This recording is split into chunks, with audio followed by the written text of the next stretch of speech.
Assalamualaikum warahmatullahi wabarakatuh. Kami dari kelompok 8. Di sini kami akan mempresentasikan hasil diskusi kami.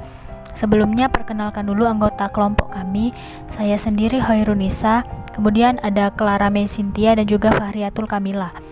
Nah, judul dari pembahasan kami yaitu perencanaan dalam kegiatan pembelajaran PLS. Baiklah, yang pertama akan saya jelaskan sendiri. Perencanaan itu pada hakikatnya adalah proses mempersiapkan serangkaian keputusan yang akan dilakukan berkaitan dengan upaya pencapaian tujuan.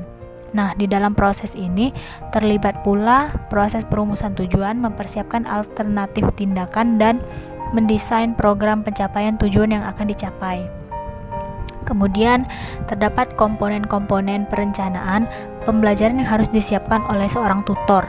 Yang pertama, spesifikasi pokok bahasan, di mana spesifikasi ini berfungsi membatasi ruang lingkup yang akan diajarkan sehingga jelas dan mudah dibandingkan dengan pokok bahasan lain dalam satu mata pelajaran.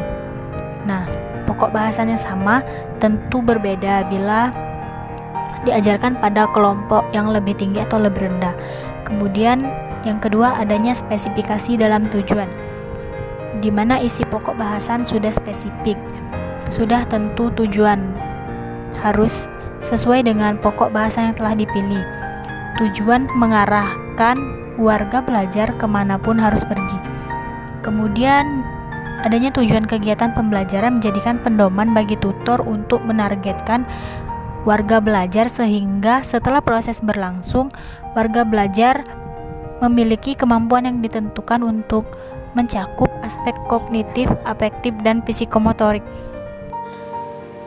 Berikutnya yaitu pengumpulan dan penyaringan data tentang warga belajar. Berkenal dengan kapasitas dasar, bakat-bakat khusus, motivasi, minat, kematangan, sikap, kebiasaan, dan aspek sosio pribadi lainnya. Penentuan strategi pembelajaran, yaitu menentukan pendekatan, metodologi, teknik-teknik, memilih sumber penunjang, dan menentukan serta menjelaskan tugas-tugas yang harus diperankan oleh warga belajar. Pengelompokan warga belajar disesuaikan dengan tujuan kegiatan belajar, style, cara, atau kebiasaan warga belajar yang lebih cocok menurut mereka. Penyediaan waktu belajar, time scheduling, penting sekali bila mengharapkan tujuan pembelajaran dicapai dengan baik. Pemilihan sumber-sumber belajar. Sumber belajar dapat berbentuk manusia, barang, cetakan, grafik dan bagan, foto dan slide, televisi, video, program, dan audio visual. Penentuan dan pengaturan ruang belajar. Konsep belajar yang dapat dilakukan dalam setting di lingkungan yang tidak terbatas. Dan terakhir, analisis feedback. Hasil evaluasi produk, proses, dan dampak di atas dijadikan data yang kemudian diolah serta dianalisis menjadi informasi. Berikutnya, pelaksanaan kegiatan pembelajaran. Pelaksanaan kegiatan ini merupakan implementasi rencana atau program yang telah dibuat dalam proses perencanaan yang meliputi pelaksanaan kegiatan pembelajaran meliputi 1. Pengembangan strategi pembelajaran.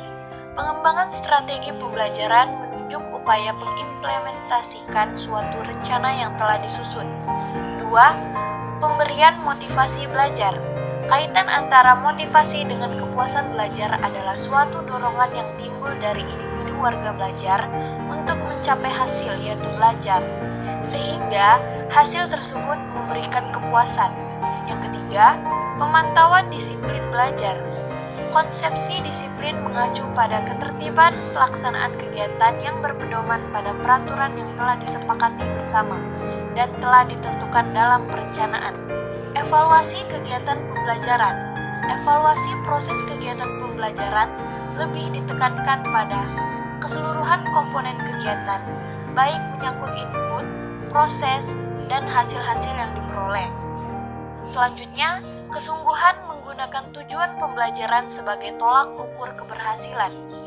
Yang selanjutnya, efisiensi sumber-sumber yang tidak dapat diperbarui. Dan yang terakhir, kepraktisan program kegiatan pembelajaran itu sendiri, baik dari aspek politis maupun finansial.